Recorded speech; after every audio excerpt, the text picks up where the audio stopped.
Assalamualaikum warahmatullahi wabarakatuh. Bismillahirrahmanirrahim. Alhamdulillahirabbil alamin. Allahumma shalli ala sayyidina Muhammadin wa ala alihi washabbihi ajmain. Baik, dalam kesempatan ini saya akan memaparkan tentang strategi penerapan Merdeka Belajar pada pembelajaran pendidikan agama Islam. Sebagai mukadimah, kita perlu mengenali diri sebagai pendidik. Sejak awal kita memilih profesi mulia ini, tentunya kita ingat niat dan motivasi awal dahulu memilih sebagai pendidik. Sebuah profesi yang menyandang pangkat mulia kenabian. Sebagaimana dalam syair Imam Syafi'i menyatakan, "Fadzaka murabbir ruhi warruhu jauharu." Guruku adalah pembimbing jiwa, dan jiwa itu bagaikan mutiara.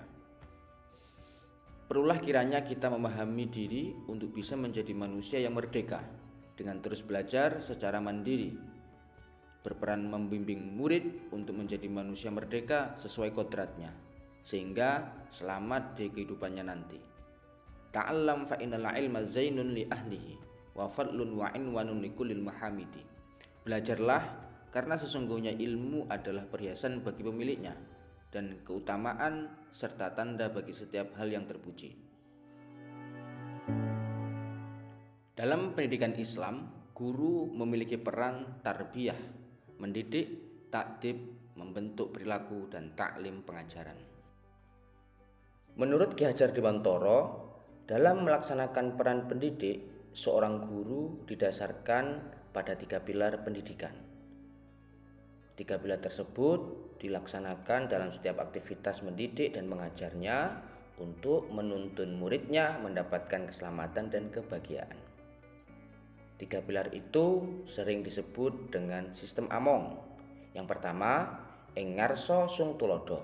Artinya, di depan guru memberi teladan, memberikan uswah hasanah. Kedua, ing madya mangun karso. Artinya, guru berperan untuk membangun kehendak, melatih, menemani, membimbing, dan menuntun muridnya agar dapat beramal soleh. Tutwuri handayani. Artinya di belakang seorang guru berperan memberi dorongan kepada muridnya, memberikan saran dan memberikan rekomendasi.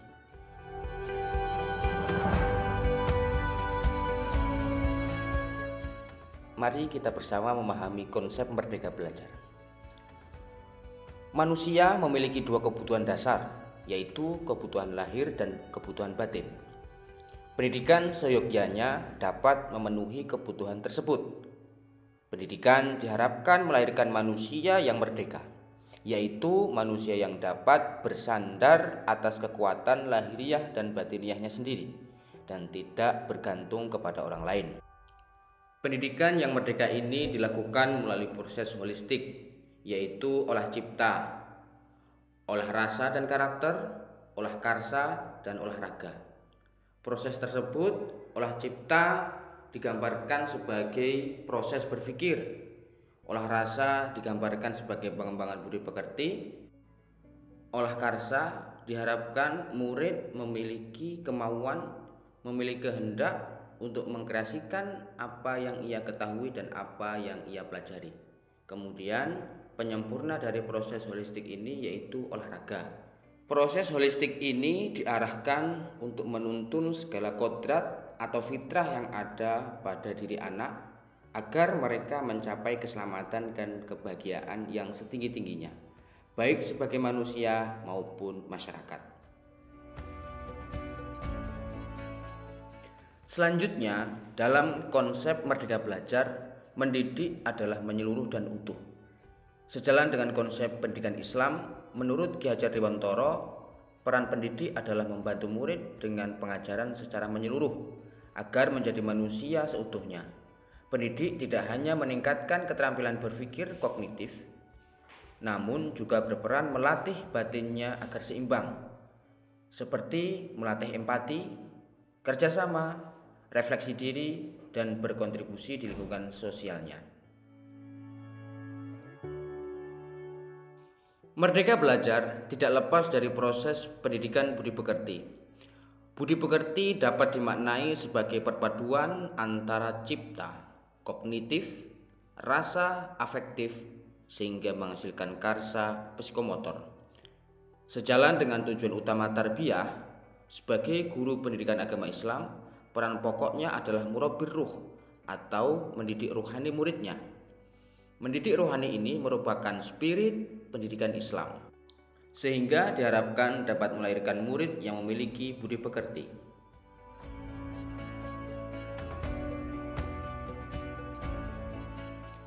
Inti dari pendidikan berbasis merdeka belajar. Pengetahuan atau kognitif yang diajarkan kepada murid melalui proses taklim seyogyanya diiringi dengan takdib, yaitu penanaman nilai-nilai.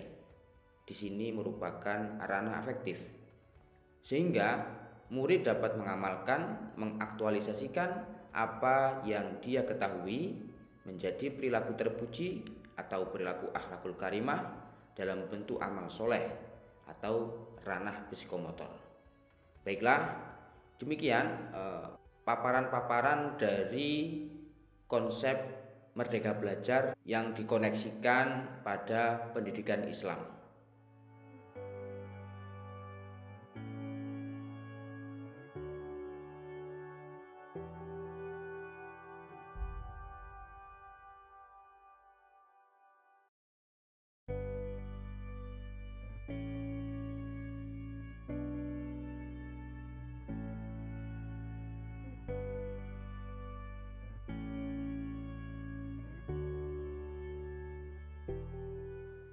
Sahabat guru yang hebat, selanjutnya saya akan memaparkan strategi penerapan merdeka belajar pendidikan agama Islam. Sebagai seorang guru, untuk melakukan perubahan ke arah yang lebih baik, tentunya kita perhatikan asas perubahan dalam konsep merdeka belajar, yaitu asas trikon. Yang pertama, continue. Pendidikan atau tarbiyah berorientasi pada pendidikan yang berkelanjutan, jangka panjang, dan dilakukan secara bertahap dan terus-menerus dalam kehidupan manusia. Kedua, konvergen, yaitu arahnya menuju kebudayaan universal, kebudayaan yang mendunia, yang memuat nilai-nilai rahmatan lil alamin, sehingga perlu keterbukaan atau open mind, sebagaimana dalam kaidah usul al-muhafadzatu ala qadimis sholih wal akhdhu bil jadidil aslah, yakni memelihara yang lama yang baik dan mengambil yang baru yang lebih baik. Ketiga, yaitu konsentris. Proses pendidikan yang berjalan hendaknya tetap menitik beratkan pada aspek kepribadian, ciri khas, karakteristik dan jati diri bangsa, sehingga tidak mudah tergerus oleh pengaruh dari luar dan tetap memiliki jati diri sebagai manusia seutuhnya. Selanjutnya, merdeka belajar berorientasi pada keselarasan kodrat alam dan keselarasan kodrat zaman. Kodrat alam yaitu guru memahami kodrat alamiah setiap kondisi daerah masing-masing, sesuai dengan konteks potensi yang unik dan berbeda. Guru juga peka mengidentifikasi keunikan yang ada pada diri siswa, dan guru juga menggunakan pendekatan, metode, strategi yang sesuai dengan konteksnya. Selanjutnya, kodrat zaman. Pendidikan harus selaras dengan zamannya. Arus pengaruh global hendaknya disaring dengan nilai-nilai yang sesuai dengan nilai-nilai keislaman, nilai-nilai sosial, nilai-nilai budaya yang ada di Indonesia. Proses belajar pada murid didasarkan pada keterampilan abad 21, yaitu keterampilan berpikir kritis dan solutif, kreatif inovatif, komunikatif dan kolaboratif. Dalam strategi penerapan merdeka belajar pendidikan agama Islam, kita perlu mengetahui trisentra pembentuk watak karakter murid. Yang pertama, keluarga. Keluarga merupakan pembentuk dasar watak murid. Yang kedua, sekolah. Sekolah merupakan perguruan yang mana berperan menentukan kecerdasan budi pekerti dengan menuntun dengan tepat, membantu, melatih, mengasah dan memahami kodrat atau fitrah murid. Pembelajaran yang dilakukan di perguruan adalah sistem Among. Perguruan membantu mempertebal dan memperjelas budi pekerti murid sebagaimana teori konvergensi Ki Hajar Dewantara. Yang ketiga, lingkungan masyarakat. Lingkungan berperan untuk mengkolaborasikan pendidikan yang ada dan menjadi tempat murid untuk mengaktualisasikan kontribusinya sebagai bagian dari masyarakat. Ciri khas atau karakteristik dari pendidikan Merdeka Belajar adalah pembelajaran proyek. Dalam konteks pendidikan agama Islam, untuk menerapkan pembelajaran Merdeka Belajar diperlukan langkah-langkah dan strategi sebagai berikut. Yang pertama, mengidentifikasi karakteristik materi-materi yang diajarkan, memetakan materi untuk menyesuaikan konteks dengan pembelajaran proyek, merencanakan pembelajaran dengan penerapan pembelajaran Merdeka Belajar, melaksanakan pembelajaran dengan sistem Among, dan yang terakhir, melaksanakan pendidikan Merdeka Belajar secara berkelanjutan. Baiklah, berikut contoh pembelajaran pendidikan agama Islam dengan penerapan Merdeka Belajar di sekolah dasar.